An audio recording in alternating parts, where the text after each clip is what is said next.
त्यांनी किती ट्रॅप रचले ना त्या केंद्रीय नेत्यांनी, तरी पठ्ठ्या तुला म्हणा 10% मी स्वीकारतच नाही. तू छाताडावर बसून घेणार. तू केंद्रीय मंत्री जरी असला ना, तू किती तो हे कार्यकर्ते पेर, कारण ही सुई तू ह्यापर्यंतच येणार आहे. ध्यानात राहू दे तू. आणखीन तरी मराठ्या अंगावर घेऊ नको तू. थोड्या दिवसासाठी केंद्राचा मंत्री आहेस, त्याचा वाईट उपयोग करू नको मराठ्या जातीसाठी. मराठा म्हणून स्वतःला म्हणून घेतो आणि एक एक कार्यकर्ता मराठ्यांच्याच विरोधात पेरतो. जरा थांब, मराठे घुसले तर बेजारी होईल. थांब जरा. एवढी मंत्रिपदाचे केंद्राचं एकदा दिलंय म्हणून एवढी गरमी नका येऊ देऊ. मराठ्यांचेच लोक गुतवायचे षडयंत्र कार्यकर्ते हाताने बंद कर. मराठ्यांना पटांगणाला घेणार म्हणजे घेणार, 100% घेणार. त्याने जर त्याचे कार्यकर्ते थांबविले नाही ना, ट्रॅप जाळ रचायला लागला ना, मान्य 10% स्वीकारावं म्हणून कार्यकर्ते हाताने, तर त्याला रिंगणात घेणार मराठी. मनोज जरांगे पाटील यांचे जुने सहकारी असलेले बाबूराव वाळेकर यांचा एक जुना व्हिडिओ व्हायरल झाला होता. त्या व्हिडिओत त्यांनी मनोज जरांगे आणि आमदार राजेश टोपे यांच्यावर गंभीर आरोप केले होते. मनोज जरांगे आणि राजेश टोपे यांच्यात गुप्त बैठक होऊन त्यांनी मराठ्यांना फसवलं आहे, जाळपोळ करायला त्यांनीच लावलं, असा आरोप वाळेकर यांनी केला होता.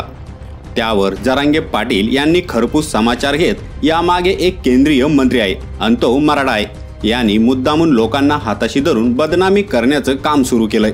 त्याला एकच सांगतो, तू कितीही ट्रॅप रच, तुझ्या छातडावर बसून आरक्षण घेईल. तू केंद्रीय मंत्री असला तरी तुला इंगा दाखवणार आहे. तू थोड्या दिवसच मंत्री आहे, हे लक्षात घे.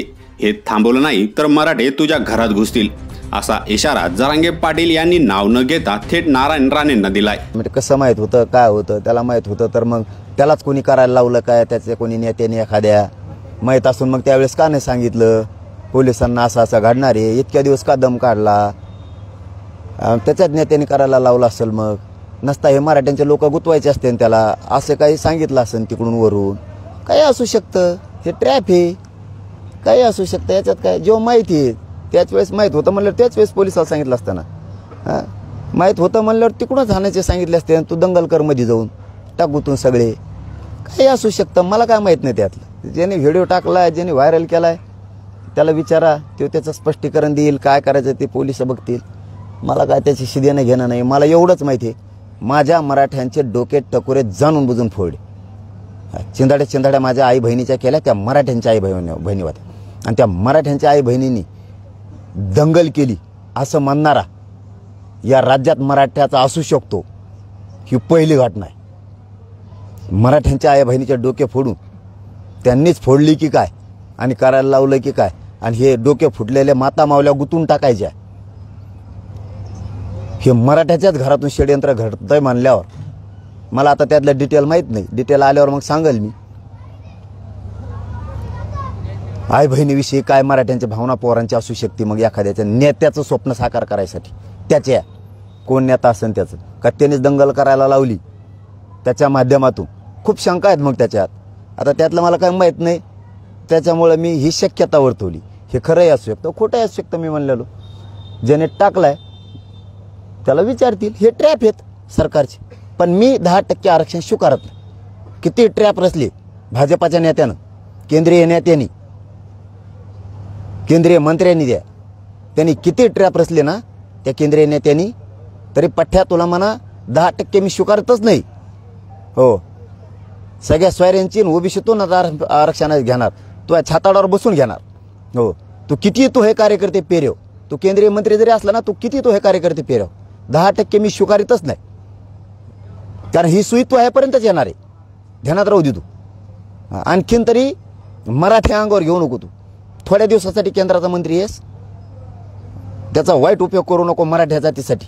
मराठा म्हणून स्वतःला म्हणून घेतो आणि एक एक कार्यकर्ता मराठ्यांच्याच विरोधात पेरतो. जरा थांब, मराठे घुसले तर बेजारी होईल. थांब जरा.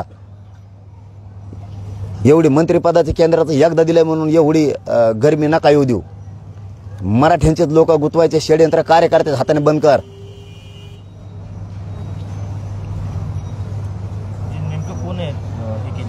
ते जर नाही थांबले त्याचं ट्रॅप, तर ते कोण आहे केंद्रीय मंत्री त्याचं नाव असायच सांगन. त्याने कुठं पेरलंय, काय पेरलंय, कोणाला कोणाचे व्हिडिओ टाकायला काय करायला लावले. त्याला जर माझा रोग कळत असला तर तो थांबल, किंवा त्याच्या कार्यकर्त्याला बी थांबवेल. मग रोग जर त्याला कळत नसेल तर मराठी पटांगणाला घेणार, त्या केंद्रीय मंत्र्याला बी आणि त्या सगळ्या परिवाराला सुद्धा. कारण मराठ्यांचं वाटोळं करायला निघालात काय तुम्ही कार्यकर्त्याच्या हातानं. मराठी यांना पटांगणाला घेणार म्हणजे घेणार, 100% घेणार आता. त्याने जर त्याचे कार्यकर्ते थांबविले नाही ना, ट्रॅप जाळ रचायला लागला ना, मी 10% स्वीकारावं म्हणून कार्यकर्ते हाताने, तर त्याला रिंगणात घेणार मराठी. एकदा मी संधी देत असतो नाव न घेऊन. त्याने त्याचे कार्यकर्ते थांबवावेत. त्याला कळालंय मी कोण म्हणतोय ती. त्याला माहिती आहे त्याने कोणता कार्यकर्ता पुढे घालून व्हिडिओ टाकायला लावलाय ती. मराठ्याच्या रिंगणात येणं एवढं सोपं नाही. येऊ नको म्हणा. तो आदर आहे मराठा समाजात. आणखीन बी रिंगणात येऊ नको. लोक मुलाहिजा करणार नाहीत, केंद्रीय मंत्री असू नाही तर कोणी असो. मराठ्यांच्या बाया माणसाचे मुंडके कापायला जर तुम्ही निघालात गुतवायला आणि माझ्यावर बळच तुम्ही 10% आरक्षण जर थोपवणार असलात तर तुमचं हे स्वप्न 10 पिढ्या बी मी यशस्वी नाही होऊ देणार. 10 पिढ्या बी. मग केंद्रीय मंत्री होण्यात राष्ट्रपती होय नाही होऊ देणार. ओबीसीतूनच आणि सगळ्या स्वारीचीच अंमलबजावणी घेऊन दाखवी. किती पेरेव कार्यकर्ते तू. आणि लय आतलं बोलायला लावू नको मग मला. हे बी सांगतो. मला आतलं बी माहिती आहे सगळं. मग कार्यकर्त्यांपासून तुझं सुद्धा सगळं. यावर तुम्हाला काय वाटतं ते कमेंट करून नक्की सांगा. आणि व्हायरल मराठी चॅनलला सबस्क्राईब केले नसेल तर सबस्क्राईब करायला विसरू नका.